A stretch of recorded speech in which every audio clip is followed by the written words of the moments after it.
Well, I see we're right at 1 minute past the hour, so I'm going to recommend, for the sake of time and convenience, I know many people here might be tuning in during their lunch hour, so I say let's go ahead and get started.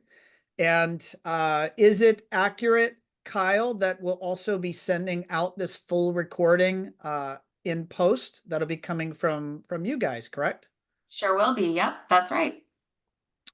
Some. All right, let's get started. Well, we're here today to talk about really planning your 2025 and the role that marketing has to support your business goals. And very happy and honored to be collaborating again with Lutron on this webinar. Really appreciate them putting the word out. And of course, co-instructing here with my partner in crime, Kendall. So let's go ahead and let's get started. My name is Ron Callis, founder and CEO here at One Firefly. I've been working with integrators for the last 25 years. And as you'll see on a slide here in a few minutes, I actually got my start in the industry at Lutron.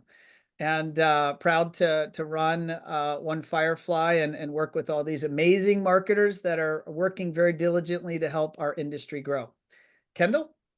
Awesome. Well, welcome everyone. I'm glad you're here and spending an hour with us.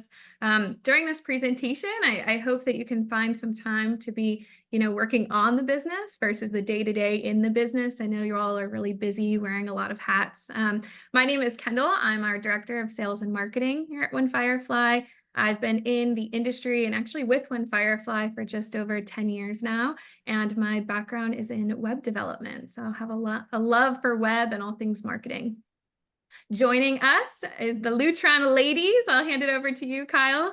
Yes, thank you. Hi, everyone. I am Kyle Yamamoto. I am on the luxury residential marketing team here at Lutron, and I am responsible for dealer growth and engagement. I've had the pleasure of meeting some of you. I look forward to meeting all of you at some point in my time. And joined with me is Laura Jean Null, or LJ. She's a marketing operations specialist on the luxury residential marketing team as well.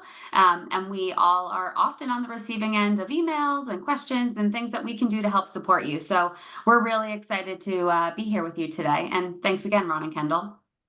Awesome. Also on the One Firefly team, you'll see her behind the scenes is Rebecca from our corporate marketing team.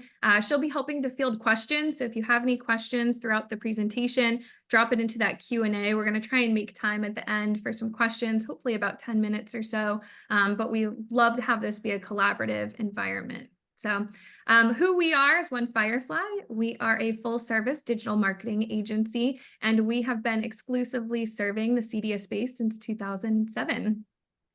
We have a team of over 75 marketing experts. We have web designers, we have SEO analysts, copywriters, social media experts, account managers, graphic designers, you name it, we do it all in-house, and we love serving this industry. And in fact, we manage marketing for over 650 companies in this space every single month. Another thing we got recognized this year is our 5th Inc. 5000, which we are particularly proud to have that achievement. But we have a legacy of, some awards and recognitions for our contributions to the industry. So we love innovation and we love serving you all. So to kind of give you all just a very quick background,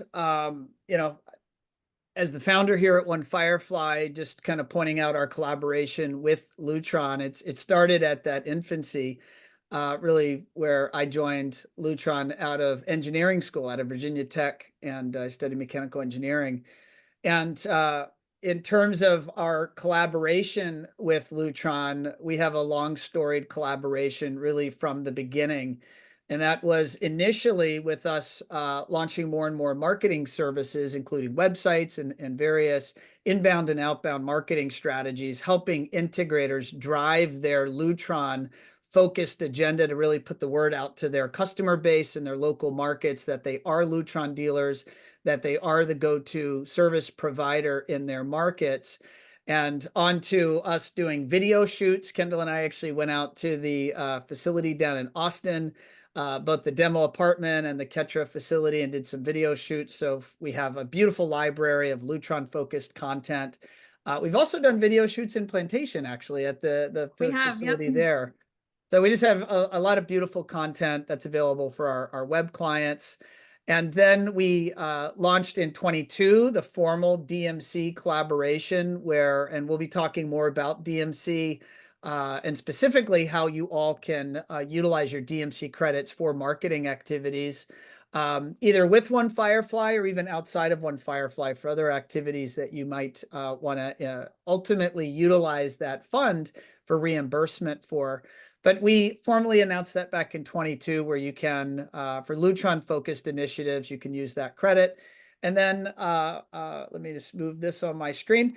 And then earlier this year, we made a really big announcement, and that is that One Firefly put additional money in the pot. And that is if you have, based on your status with Lutron, One Firefly put additional credit available for you for redemption for any marketing services with One Firefly. So really tightening that bond with Lutron and really focusing on education and growth and good, solid marketing activities to help raise your visibility in your marketplace and drive. And what you're going to hear as a theme here over the next 30 to 45 minutes or so of content is really tightening that bond of marketing, supporting you achieving your business goals. Lutron believes that. We believe that here at One Firefly, and that's why we're honored to be bringing this education to all of you. All right, so a quick agenda. We just went through the introductions here. We're going to talk a little bit about setting the stage for 2025, how looking at your 2024 that can then help you plan and set up your growth goals for 2025. We're then going to talk a little bit about some marketing tactics that help you reach those business goals. We'll end by going into a little bit of information on DMC funds, along with that One Firefly credit that Ron just mentioned. And we'll end with hopefully a good amount of time for some Q&A. So I think we're going to kick off here with a poll. And Ron, you want me to go ahead and launch that poll? If you don't mind, that'll be helpful. Yes. All right. While she is launching it, I'll read the question. We're just trying to take a quick summary of how did 2024 finish up for all of you. It'll be an interesting data set, and we'll share the results with you right away. We want to know this year, 24, were you up more than 20%, somewhere between 0 and 20%? Were you flat? Were you down a little bit, or were you down a lot? And, you know, we have conversations every single day of the week here at One Firefly with all of you, with integrators across North America. And we have opinions, theories on what you all are going to tell us. Right now, we have 46% of participants, 47, right? So about half of you that have attended so far have answered. Would love to get that participation rate up. It's going to make the data that much more valid. Go ahead, Kendall. I was going to say 53%. Let's see if we can get it to 60% here. You can do it, people. Oh, I always threaten this, Kendall. A little pressure helped there. Oh, look at that. Am I allowed to, I always ask permission. Am I allowed to start naming people that have not voted? Is that authorized? I don't even know if you could see that, but maybe the pressure will get. Oh, look at that. It just out of it. Yeah, that helped. All right, we'll give it another second here. Going. All right, gone. So here, Ron, I'll share the results and then we'll get your feedback on it. So definitely a split. This is super interesting. So about 24% of you have had a really solid growth year in 2024. About 33%, anywhere from flat to modest growth at 20%. By the way, there's nothing wrong with a 10 or 15% growth year. That's a great year by many standards. I'm going to round, well, I won't round, 18% of you were flat, and 22% down about 20% or up to 20%. And then only 2% have had a really negative year. That's frankly pretty awesome. So I'll do some high level summary here. About 40% of you were flat to negative, and about 60% of you had solid growth this year. That's awesome. Now, where we want you to park your thoughts over the course of this hour is now starting to envision 2025 and what your ambitions are for 2025. Yep. All right, so to kick us off, we're going to use this analogy of a boat. We love it. And there is an expression that we use here in One Firefly world, and that is you can only change what you're measuring. So to start, and why you've seen Rebecca, she put that link to a business planning worksheet, is we want you to very clearly understand what your current state is. How did your 2024 wrap up? What were those goals? Did you hit those goals? And really know what that looks like before then planning and modeling your future. Because until you know both your current state and future state, and once you have those two things established and very well defined, a SMART goal, then you can really decide, how fast, what is the path that boat is going to take you from your current state to future state. So we're going to be talking a little bit about that. All right, I'm going to go ahead and just make sure that we have, or run in the chat here, there is a link to this worksheet. I'll drop it again once more in case you missed it. We're going to run through the first section of this presentation. Is actually running through the questions that are on this 2025 roadmap planning worksheet. So you can go ahead and click that link. Feel free to drop in the chat if you're having any issues with downloading it. It is PDF editable, but frankly, even if you just want to have it up or follow along on the screen here, we're going to go through the questions and you can take a couple notes on a notepad. That works too. Daniela is saying, I don't see it. So Rebecca, maybe you're able to message with her and get that squared away. But we are going to have all the questions on the screen. So in case you're having some issues downloading it, they'll be listed here. The first one being is, what are your current key business objectives? And then looking into the future state, what are your top priorities for the next 12 months and what milestones do you hope to reach? So there's really no right or wrong answer when it comes to answering these. This could look like a revenue number. This could look like a profitability percentage. Maybe it's forging a new relationship, adding a product line, whatever that looks like for you and your business, they're all going to be unique. So I'm going to give us about 30 seconds here to fill this out or jot some notes on this topic. And there's only 7 of these, so it'll go pretty quick. This is probably our most in-depth question. You have Jeopardy music, Kendall, to I know. play during this? You No? know, that would be pretty good if we had that.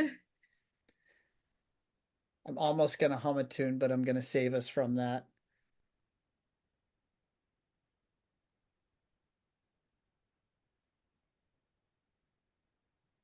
All right.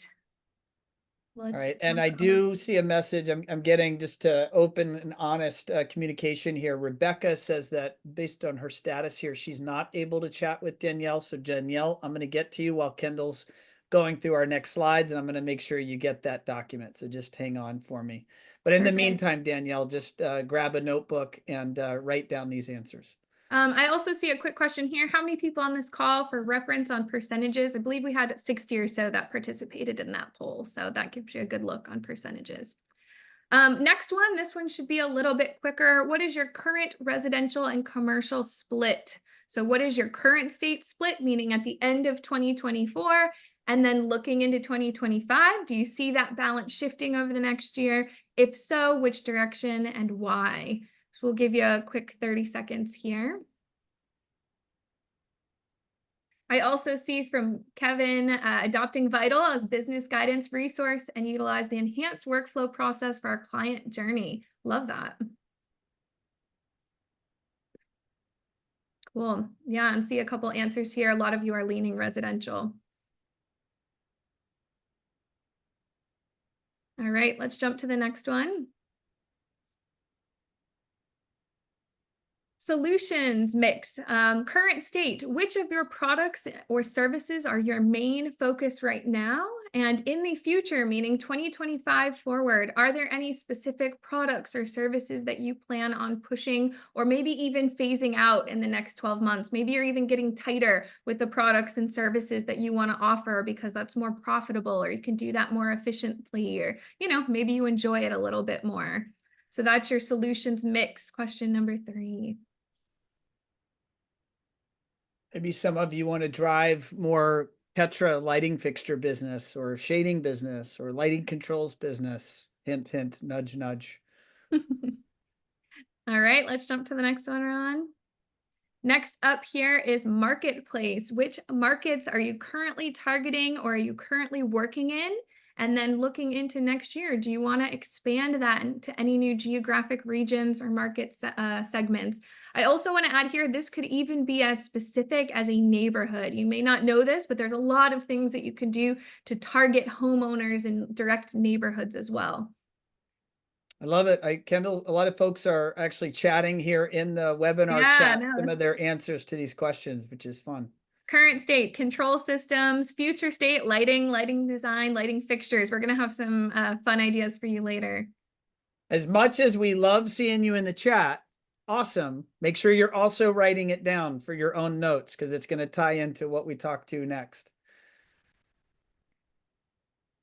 And hyper local market here. Yeah. All right, Ron, let's jump to the next one. Next up is your push to specifiers. Are you currently working with any specifiers, architects, designers, builders, and in your future state of 2025? Someone said you're saying I don't listen to the instructions. That's funny. And into 2025, is increasing your focus and on this group part of your strategy for the next 12 months? Are you looking to maybe foster some of the relationships that you have and nurture those? Are you looking to find new builders, new specifiers that you want to work with? And then what are those goals for engaging with those individuals? And we are going to hit on this point a little later as well. All right, hopefully we're not moving too fast for everybody, but we're going to keep pushing forward. Current state, what is your projected revenue for this year? And then what is your target for next year? And what are those key drivers that are going to help influence that growth? So yes, it's great to say, I want to grow X percentage or from $1 value to another, but then what are those levers that are going to help you reach those goals?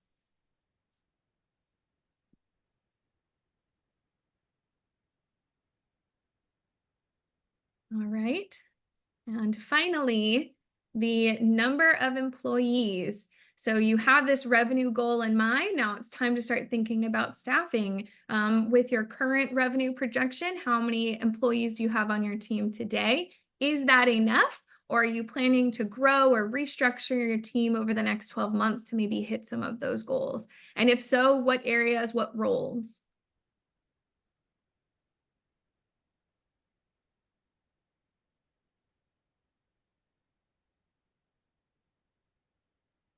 All right. So obviously we kind of rapid fired through those questions, but really it's to get you thinking about, like I said, thinking about your future. You might be answering these and saying, you know what? There might be more projects that you're looking for that you enjoy, maybe projects that are more profitable for you. Maybe you're better equipped for certain projects or that are in a closer proximity or more convenient to you. You might be aspiring for more as you're putting these 24 and 25 comparisons together. I love it. Someone's saying this looks like Dennis Quaid. I'm going to point out here, we had a lot of fun using some AI images. So you'll see some of these later in the presentation. That's fun.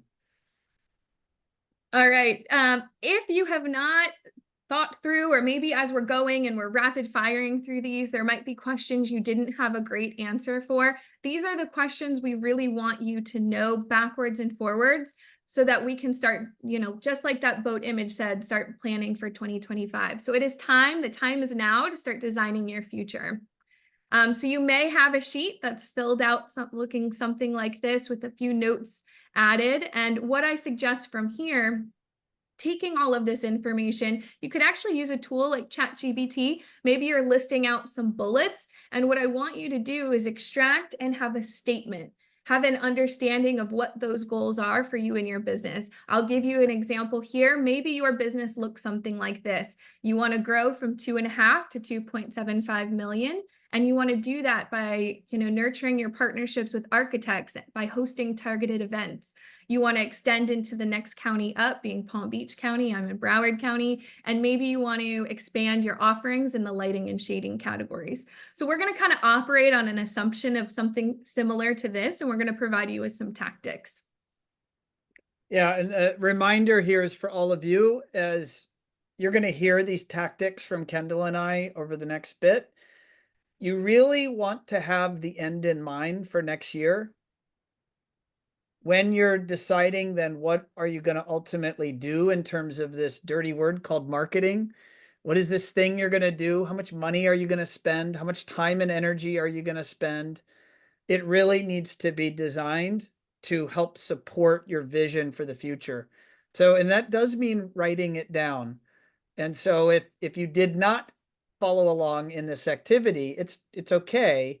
You understand the concept, and I'd recommend, really leaning in with your leadership team and making sure you guys do write this down ultimately, so that the various actions you're going to take as we close out this year and you ramp up into the new year, you're really aligning yourself towards success. And I think this says it. Your marketing goals should support your business goals. So maybe you have, and then I did want to add here that One Firefly and Lutron, we believe in this concept that your marketing should support your business goals so much that we've put these efforts in place to help make funds available for those efforts to help support your business objectives. And we're going to talk a little bit about that later, of course. All right, so you might be asking me, Kendall, Ron, where do I start? And I'm going to tell you, it's just as easy as... It's as easy as... Easy, right, Ron? Just a couple of things, right? Webinars, press releases, backlink building, Facebook, directory listing, drip campaigns. There's so much out there. Should they panic, Ron? I think panic's advisable. I think they should totally freak out. Anxiety is the answer. Man, those eyes are piercing in that AI image. I think he sees my soul. In reality, the answer is you do not need to panic. The answer is you need a plan. And so there are activities that you should do that are going to give you a probability of helping your goals or outcomes for next year be realized. At the same time, what I'm going to go over here very quickly are just some foundations. We would call these non-negotiables. This needs to be true. In order to build a strong house, you have to have a strong foundation. And the same goes for your business and your brand. You need a strong foundation. And so I'm going to give you a couple of pillars of a foundation that are areas where we believe you should, if you have not already done so, you should make sure these elements are super stable and strong. And number one is your website. Your website needs to be beautiful. It needs to be speaking to your target customer. It needs to be very obvious, the markets and areas that you serve. I've given you a few checks here. You need to make sure your name, address, phone number are accurate on your website. I know that seems simple, but just go back. If you haven't looked at your website recently, make sure all of that's accurate. Make sure all the forms on your website, test all of them. Fill them out and press enter and make sure they're going to the right person on your team that's ready to respond to them. Make sure that if you, for example, are trying to drive your Ketra fixture business, make sure that lighting design, the different stories that you can tell around lighting, make sure that content's on your website. Make sure Lutron content is on your website. Make sure Ketra content, make sure circadian rhythm type education content is on your website, right? And if it's not, then those are going to be projects. Those are elements for you to work on as a foundational item. And then in terms of modern imagery that reflects the types of projects that you do, remember a lot of your customers, the majority of your customers or prospects are going to go to your website as a quick reference check on your business. Let's say that you've been referred the business, your architect referred you or a customer referred you. A lot of those folks are still going to go to your website, and many of them are going to go to your projects or case studies. And so if you have that content on your website, and you can bet we do recommend that you have that those example projects on your website are representative of the type of projects you want more of. So put out to the universe what you want to attract. So if you want projects of a certain size or status, put that content on your website. It's going to help attract the right customer. It's also going to help push away or deflect the type of tire kickers or the folks maybe that you aren't best positioned to serve. So it actually works in both regards. And then a quick tip: ensure your website contains all the above information above the fold. You have a fraction of a second, is different science, somewhere around a third of a second to make a first impression. So you want to have accomplished the mission of speaking to the customer, your address, your market served, your value proposition, all of that above the fold on your website. Next is your Google Business Profile. Now, this for many might be underserved. You, for example, maybe in years past, if you attended a webinar with us, you would have not seen us really enforce or strongly recommend this as much as we are today. And the reason is the internet is changing. And so there's a type of real estate showing up in Google search. It's called zero click. We'll talk about that a little bit more in a moment. But your Google Business Profile is the most important real estate in zero click. And so you need to make sure your Google My Business Profile is updated with your imagery, your business information, your service offerings. You can load content, you can load image galleries, you can load events. Your Google My Business, or it's not called Google My Business, your Google Business Profile is a rich source of information that Google now is sending significant volumes of traffic into. And so if you have not paid attention to this, now is a good time to do this. You do notice here on this Texadia Systems account that they have 49 Google reviews. You do now need to be actively driving reviews for your business, and you need to be driving them into your Google Business Profile. So there are tools and techniques to help you do that. You certainly don't want to underserve that. And your Google Business Profile is always tied to a Gmail email address. Actually, Kendall, I'm going to ask you, do you want to expound on that tip for me, please? Yes. So your Google Business Profile is always going to be attached to a Gmail account versus tied to a company email address. So if you're ever looking to get access to anything within the Google Suite, maybe your website uses Google Analytics, or you want to get into something called Google Search Console, which gives you some web data, your Google Business Profile, all of that's going to be tied to a Gmail email address. So you'll be able to log in and kind of troubleshoot there how to get access. Awesome. All right. And so I mentioned zero click. That's a fancy term, and I'll give you a very quick synopsis. But if you want the in-depth, attend one of our SEO webinars, and we'll go much deeper down the rabbit hole in terms of education around this. But when you and I go onto Google and we type in a search query, we're given what we call page one search results. And there's lots of different types of information on that page one. What is now 60% plus of that real estate is actually zero click. Zero click means Google is trying to give you and me an answer without us actually visiting a website. And of that zero click real estate, your Google Business Profile is at the moment the most dominant piece of real estate there. So this is a really neat opportunity for you as a business operator to be modifying, adjusting, and refining the way that your business is showing up in that Google Business Profile. It is going to lead to additional lead gen and phone calls, because that is how that is going to be for many their first experience with your brand. And so pay attention to that. It's more true in 2024 than at any point likely in the history of your business online. Super important. And yeah, it is the number one piece of real estate in that zero click. So you definitely want to pay attention to it. The other non-negotiable is your vehicle wrap.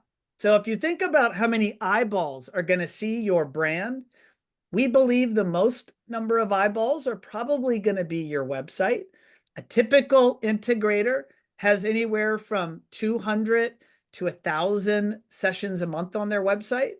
An above average business that's likely doing some marketing might have anywhere from 1,000 to 3,000 sessions a month on your website. Okay, so that's a lot of likely very interesting people visiting your website that you might want to ultimately speak to. Well, you also have all your vehicles driving down the street, stopping at stop signs and stoplights, parked in front of your job sites.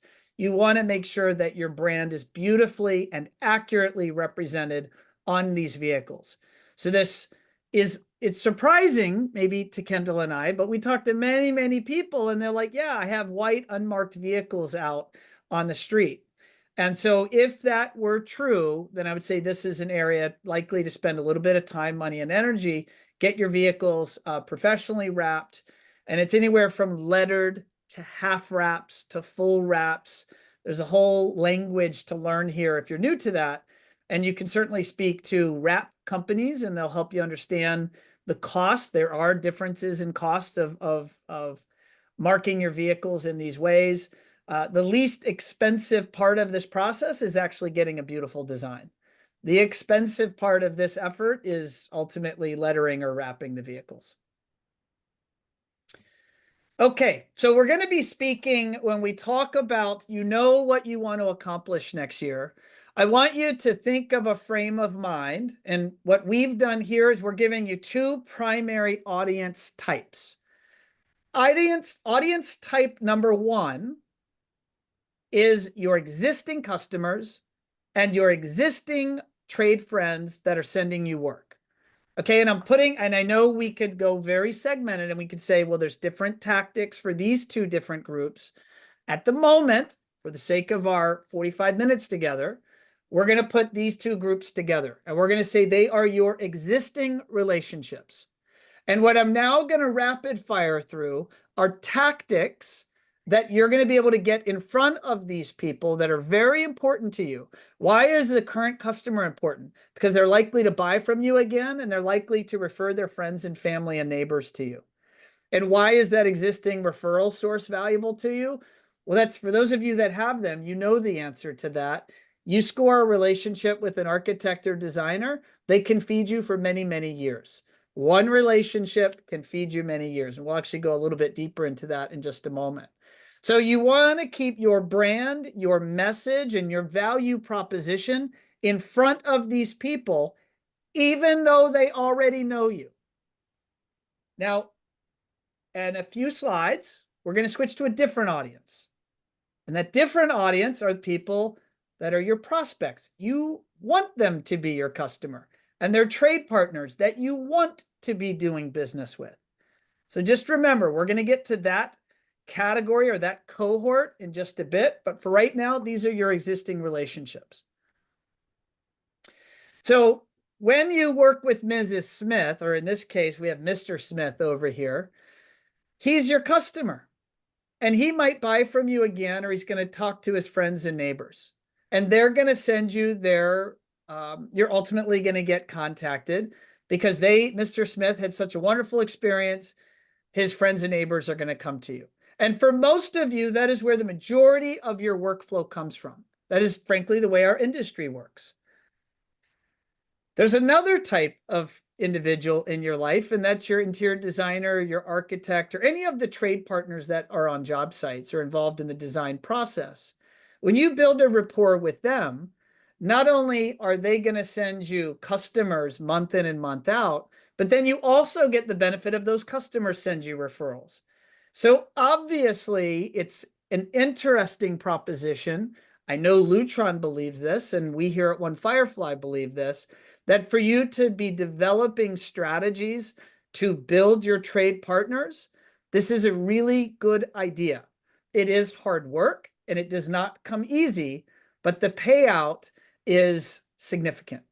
So it's something to keep in mind when we're looking at audience targeting and tactics of communication. Let me move a few. I've got so many things open on my screen. Bear with me here. I'm going to shrink a few things. There we go. So number one tactic is email marketing. Or the number one tactic we're going to talk about to your existing relationships is email marketing. So you have an opportunity, first of all, to have your email list organized.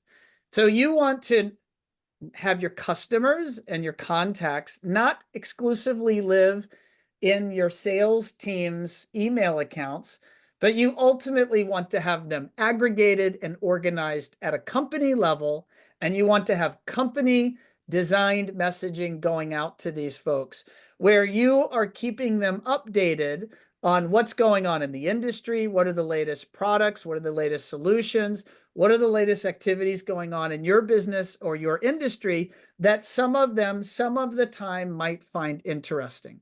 This is the idea that even though you did a great job for Mr. Smith leads a busy life.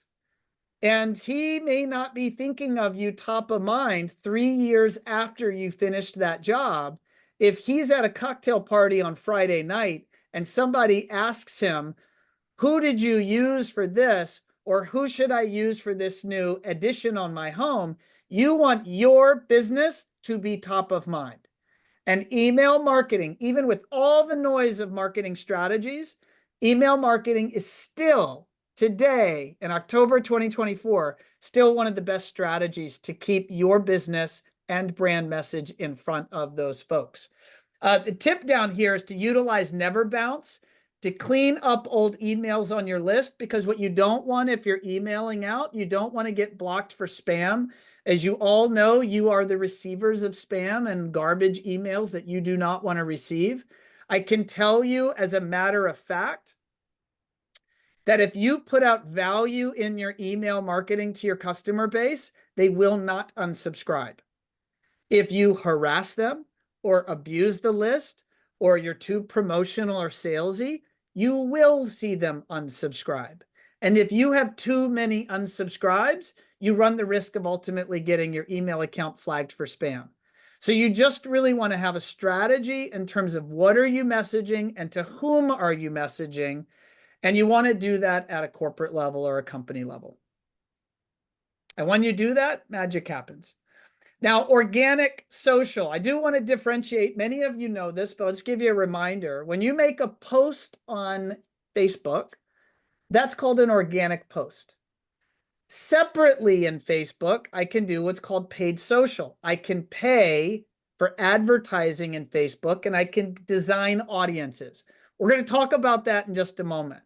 But right here, what I'm talking about is organic social.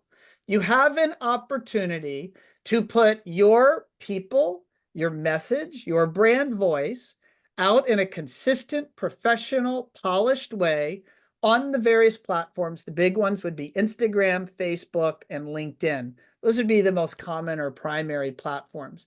You also know this gets a bit advanced, but the reality is when your business is on these social platforms and your name, address, phone number, and web URL are properly listed, that is called a high quality link back to your website. That is, in the world of organic rankings for your website, it's a top 10 ranking factor.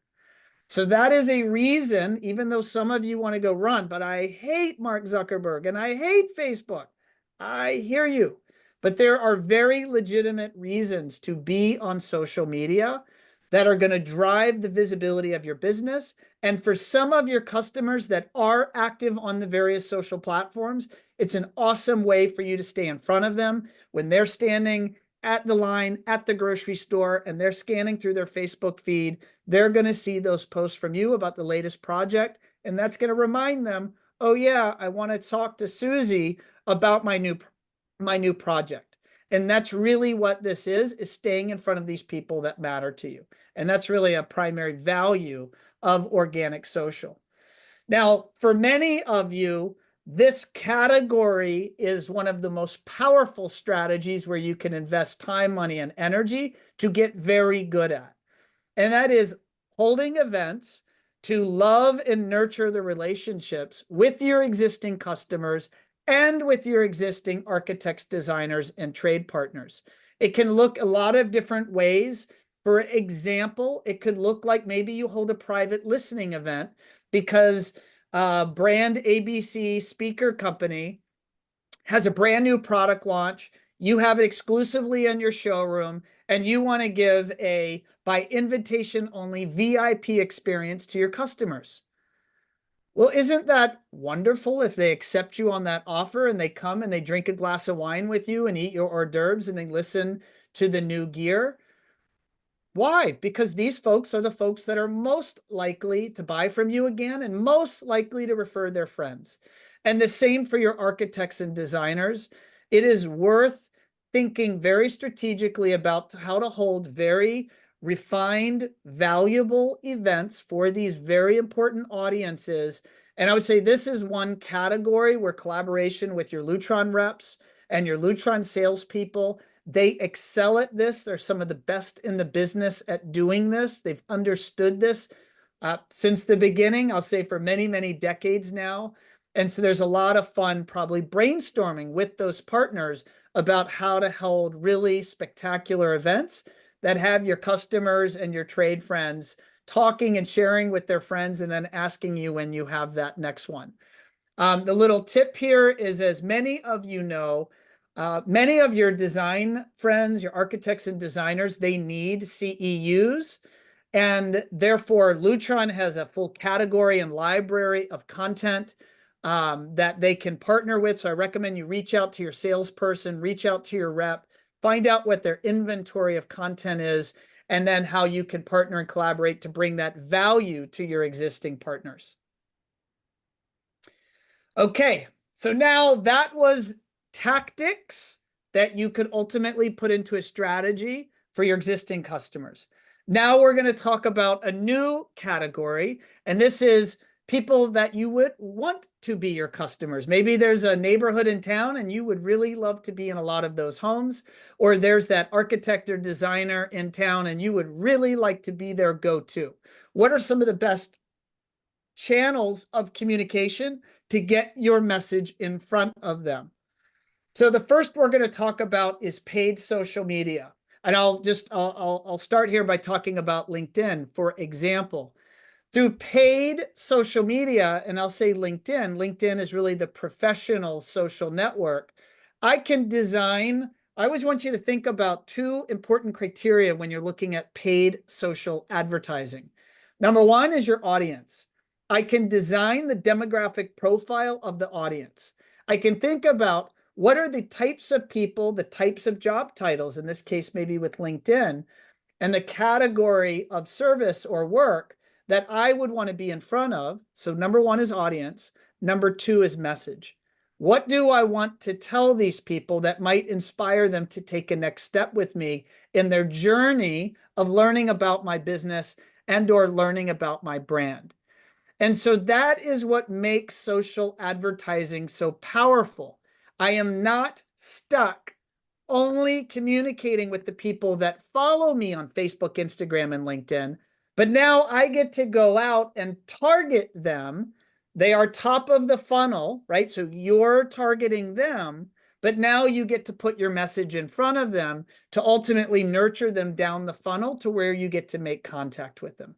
And that is what makes paid advertising so powerful. And you can, now it depends. All of these platforms are not the same, and you really need to go down and look strategically with your marketing partner about which platform to be on that matches aligning with your business goals. But you have a lot of different tools in your tool belt, if you will, in terms of these strategies. And then tip, before committing a significant budget, always launch a test. These tools can be used for good and they can be used for evil. And when I say evil, you could burn a lot of money really quickly if you weren't launching and designing these programs eyes wide open. So you want to do it strategically, test it, prove it out, and then scale up those efforts when you start to see good conversion data. So now we're talking about holding the same category of events, trainings, lunch and learns, parade of homes, but now I'm looking to expose my brand to people that may not yet know me, may not know my business. So for example, lunch and learns, back to that idea of Lutron CEUs or maybe CEDIA's inventory of CEU courses, I now can reach out to that prospective designer or architect, and I can offer them something they need, which is they need continuing education credits.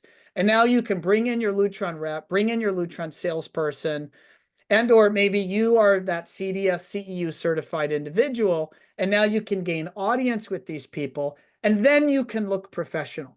You can have a professional presentation. You can wear your company uniform. You can have your professional collateral to hand out.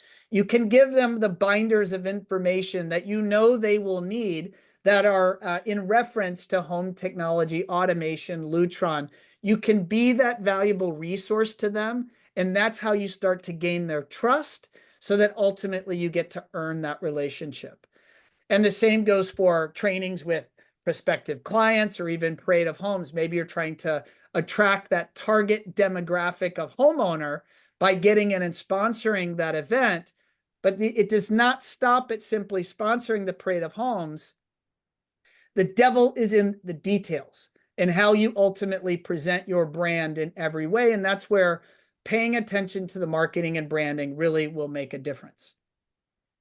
Search engine optimization. I want you to define the words, not keep them in your head, but I want you to write them down for all the solutions. This is lighting control, motorized shading, home theater, multi-room music. Insert all the other solutions you offer. Then I want you to think about the brands or the categories that you want to be found for on the internet. Then I want you to think about the markets, right? If you are in St. Louis and someone searches in Baltimore, it might not be terribly valuable if they find you on the internet. But if you target St. Louis and someone in St. Louis finds you, and then they visit your website, that could be extremely valuable. So that really starts with a keyword strategy and then optimizing your online presence to improve the way that you're showing up in search results. And so what ultimately you're going to do is you're going to utilize all of these varying tactics, and you're going to look at the audiences that you're targeting and the message that you're targeting, and you're going to decide what is the integrated approach. Just as you all integrate all the different technologies in homes and businesses, you're going to integrate these marketing tactics to help you improve the probability of realizing those business outcomes. And yes, in many cases, more is better. But your business has finite limitations. You're probably only willing to invest so much. You probably want something to happen in the next 90 days, or maybe you're willing to let it happen over the next 18 months. Knowing these sort of considerations are going to help you ultimately engineer the marketing plan that's going to align with your goals. And many of you are saying, well, how much money should I spend? Our belief is you should be spending somewhere around 2 to 5% of your projected revenue goal for next year.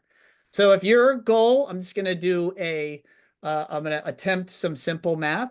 If your revenue goal was $1 million next year, then you should be planning to spend somewhere between $20,000 and $50,000 next year in this category called marketing. And then ultimately you would divvy that up across the appropriate number of categories.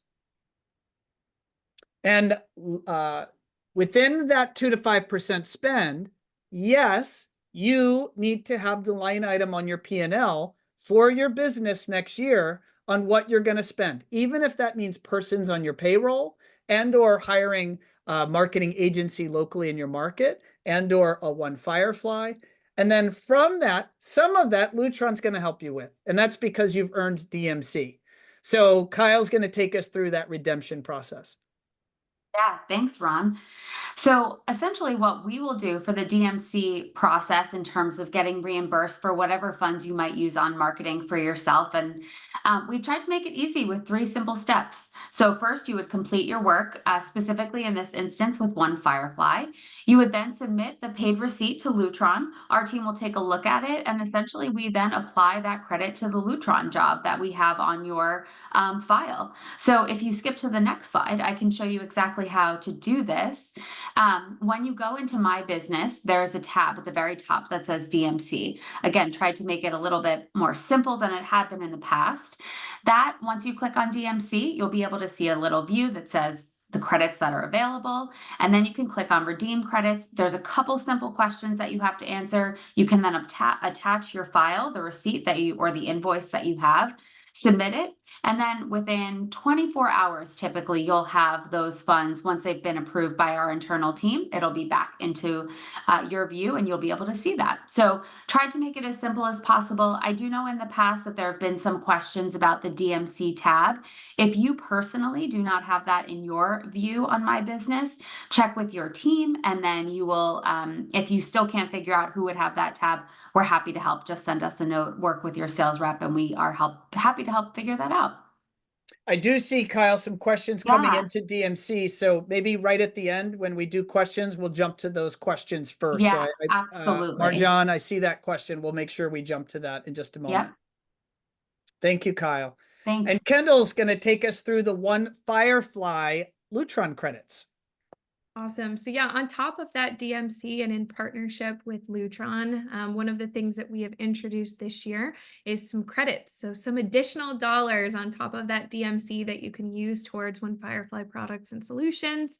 And essentially that is based on your status level with Lutron. So that process is you'd meet with a member of the One Firefly team. We like to run what's called a discovery. We're going to ask you many of those same questions. Spoiler alert, we like to ask all of our customers these same 7 or 8 questions that you saw earlier to get to know you and your business. Based on that, we'd put together a solution mix that we feel is right for you. We'd verify your dealer level and then let you know that we could apply a certain amount of credits, and we automatically apply those to your bill. So you don't need to go through Lutron with that. We would just deduct them straight from your bill. I did include a little chart here. So on that first column, you'll see the One Firefly credits. So based on your dealer level, this is the additional dollars that you'd get with One Firefly. And then on the DMC side, based on that level, that is the minimum DMC that you would have. I know many have spent some things, throughout the year, so you'll need to log in and double check that, but it just kind of gives you a general idea of what you might be working with. Awesome. Thank you, Kendall. So just as a reminder all, and then we'll take some questions.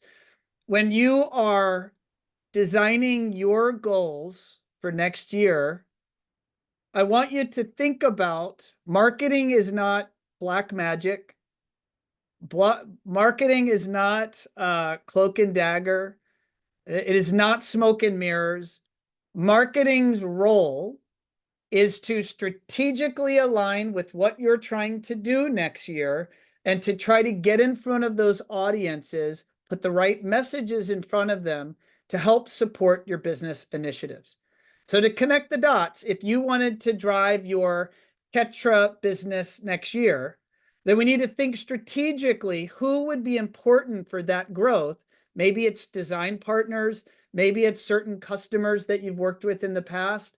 Let's design those cohorts and then design the channels to communicate to them and then get the right message in front of them. And then magically, you're going to see more hand raises and more conversations happening around those things that are ultimately in alignment with your business strategy.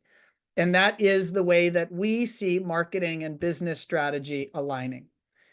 So your action, if you want to chat further with us about that, there's no obligation to, but we have a wonderful sales team of account executives that would love to talk discovery. By the way, when you call them and you say, how much does it cost? They're going to go, I have no idea. Like, who are you?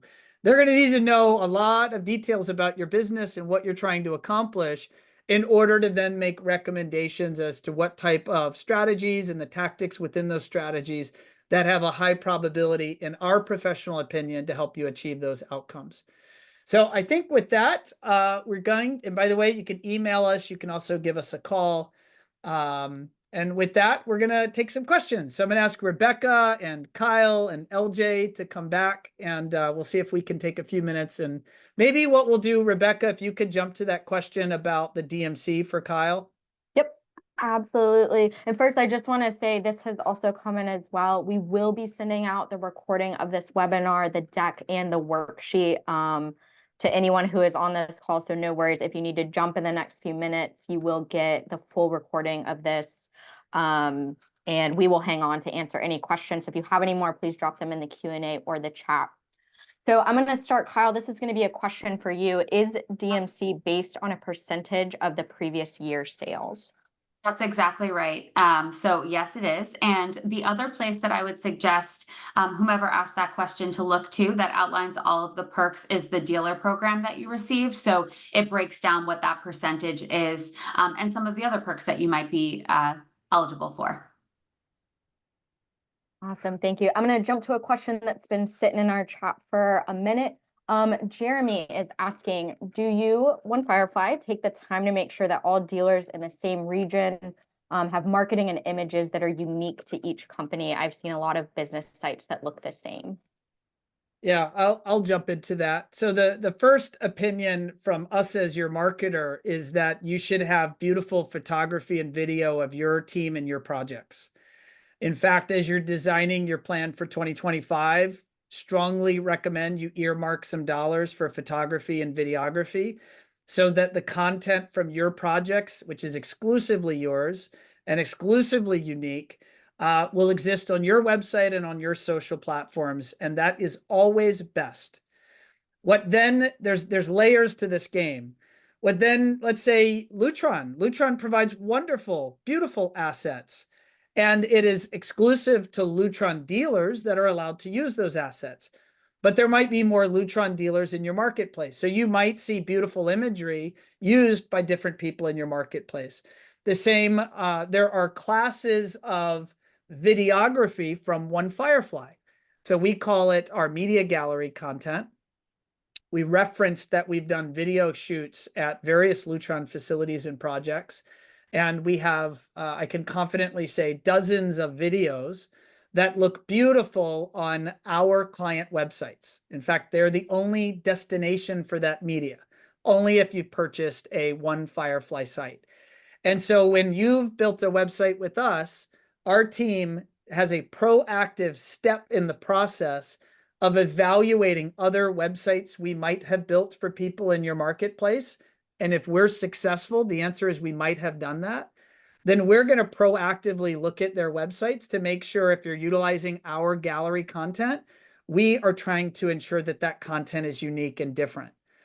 And so that's check. And then you get into what are called stock imagery. There's different levels to the game of stock imagery. So there's exclusive stock imagery where we, One Firefly, have purchased the license to put that on client sites across the country. And then there are single-use stock imagery. Maybe if we're really looking for something to accomplish a mission on a page or on a social media application, and we don't have it, we have many tens of thousands of images and videos, but let's say we don't have it, then you could also always purchase the exclusive right, usually in the neighborhood of $5 to $25 per application to have that one-off image. So as long as you're a good communicator with our team at One Firefly, we are going to work very diligently to make sure that the presentation of your brand in your marketplace is as fully unique as humanly possible, including all of the copy, all of the words, all of the content, all of the imagery, and all of the video.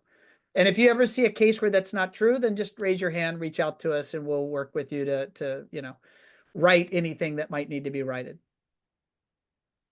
Yeah, Ron, I'm also going to ask this question that just came in because I think it is coming on the tail end of this first one, but does One Firefly have some sort of menu with marketing items that we are providing? A general menu would help a lot, and then we could customize from there. It doesn't, and I'm just going to challenge you, and I please don't throw tomatoes, but if you have a client that meets with you and they ask you, the integrator, for a menu of items, you are probably not going to show them a list of pieces and parts and labor and show them applicable prices, because what is appropriate for them probably depends on a lot of things you need to learn about their needs, wants, budgets, timelines, project goals, experiences with past technology. All of those same types of information you need to know about your customers is applicable to us as your marketing consultants and advisors. We don't sell pieces and parts from a menu, because you might buy something from us and then you might not accomplish the goal. And then you might think poorly that One Firefly didn't take good care of you. And the reality is you might have incorrectly prescribed what you needed. based on your understanding. And so at least our approach is to do our best to offer you advice. And even if that advice is at different levels, but managing expectations as to what you might expect to happen or result from those different levels of activities. Kendall, did you also raise your hand there? Yeah, I just wanted to add one additional thing. If you're looking even just for a little bit of marketing education on the types of marketing that we do, our website is a really good resource along with our case studies. So our case studies are going to do a little bit better job of kind of bridging that gap between here's the challenge, here's the solution, and here are the things we implemented to meet that person's goals. So that would be another good place to look to kind of just see how we're applying pieces and parts towards goals and solutions. Yeah, and I'll just give another random factoid. I mean, you could partner with One Firefly and maybe use our review product, and maybe it's $100 a month, and that's the entirety of your relationship with what you want assistance with. Or you might or you might work with us and have a fully integrated digital marketing strategy, and you're spending $5,000 a month on a digital marketing strategy. So it runs the spectrum. We do have low dollar, low cost products and services. That is true, but it's really a matter of attaching that recommendation to what you're hoping to achieve from that effort. All right, good question that also came in. Can we be reimbursed by placing Google ads for the next 6 or 12 months for our organic consumer searches? Well, whoever asked that combined a couple of different ideas.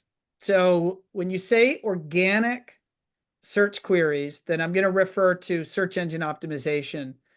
And that's different. But I acknowledge it's confusing because organic SEO is based on keywords and Google advertising is based on keywords, but they're very different strategies. They're about owning different parts of page one real estate on Google. So it's a question. I'm going to rephrase it. Whoever asked that, hopefully I get your intent right. I'm going to rephrase it to Kyle. Kyle, if someone is sitting on DMC funds and it's October 2024, and I'm gonna assume they're talking Google advertising, and there's an ads budget and let's say a service provider like One Firefly. So there's a total fee. Are they allowed to place an order now for services that are rendered months or quarters in the future? Or is that nuanced and would require specific discussion? That's nuanced and would require specific discussion for stuff done now that is then used especially cross year. But for DMC redemption, the short answer to this question is that you can redeem your DMC for anything that is helping to support your business and your business with Lutron, as long as you submit that receipt. So some of these might need a little bit more discussion, to your point, Ron, around things that might run across years, things like that, but you should be able to do that. Awesome.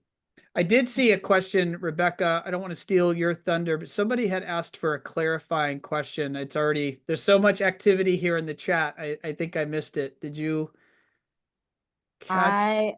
I think I've kept up with it. There are still a couple that are still unanswered, so I'm gonna try to keep rolling through them, guys. First, I don't want to speak for Kyle, but someone is asking, Kyle, if we can have your email as well in case there are further questions about like DMC. We can certainly send that in our follow-up and yours as well, so that everybody here has that. Yeah, that's fine. I would also suggest any questions to that you're welcome to reach out to me. We can include my email address, but your sales rep would also have a lot of good information that I might not have. So that's a good person to start with as well.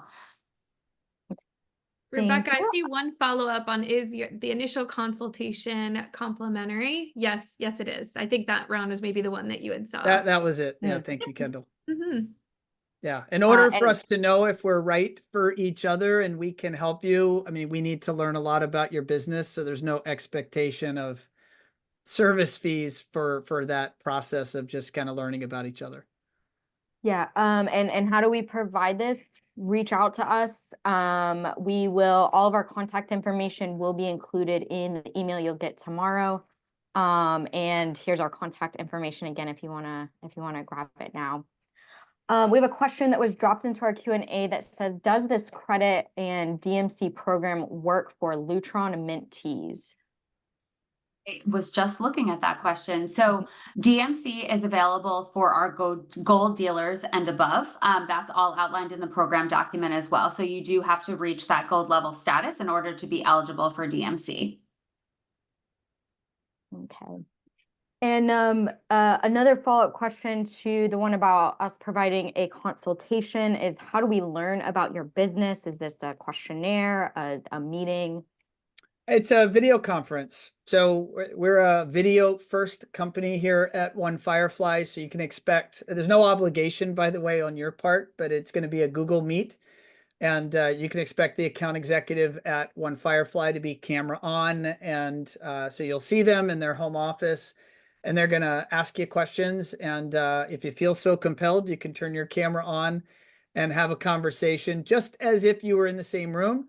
And through that process, it'll be us learning about you and you learning about us.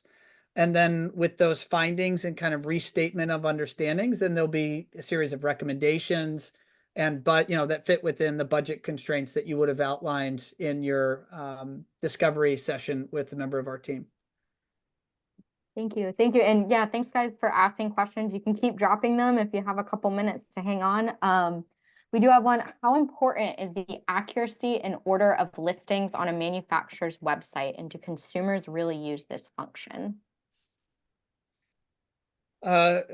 Importance. Maybe I'll just give a high level answer. And then Kyle, if you want to add some clarity as it relates to the directory finder on your site. At a high level, we find one of the highest types of referring sites for traffic into our clients' websites are the directory listings on manufacturer sites.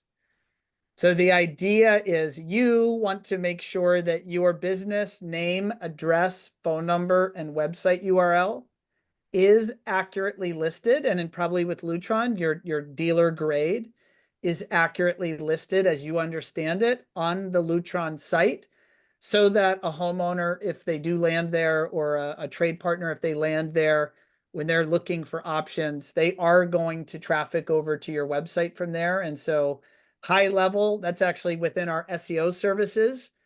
That's one of the first things we do as a part of our backlink strategy with our clients, is make sure their directory listings are accurate. Now, on Lutron's side, there are a couple of different variables that actually go into what integrator or what dealer is served up when somebody does search for find somebody local or find a dealer. So there's things like the specific zip code or the city or state, or are there any other qualifying notes that they put into the search function. If you do have a specific question or concern about your company showing up, please reach out. We're happy to look at that. But there are a couple different variables that go into that, but we do make sure that it's pulling from our database and serving up the dealers that we have in our system. Awesome. Great. I think I hit questions. If I missed anyone's, please feel free to redrop it. I was trying to check between two places at once, and so hopefully I didn't miss anything. But if not, we are about 10 minutes over our time limit. And so I think we'll let you guys go. And Ron and Kendall, I'll let you wrap up. Awesome. I'll say thank you, Kendall and Rebecca and Kyle and LJ. You guys are all rock stars. Thanks for being partners in crime here to put this webinar on. And it was our honor to spend all the time with all of you in attendance. Kendall, do you want to say any parting words? No, thank you. I love how involved it's hard when you're virtual to have that kind of back and forth. So we love seeing the chat and people really interacting and asking great questions. So thanks for spending an hour with us. Kyle, you want to close this out? Yeah, just thanks again, everyone, for joining us today. I know it's the middle of the day, the start of the week, so we appreciate your time. And Ron and Kendall and Rebecca and LJ, thank you guys as always. So any more questions that come up, you know how to find all of us, and we look forward to hearing from you all soon. Thanks again.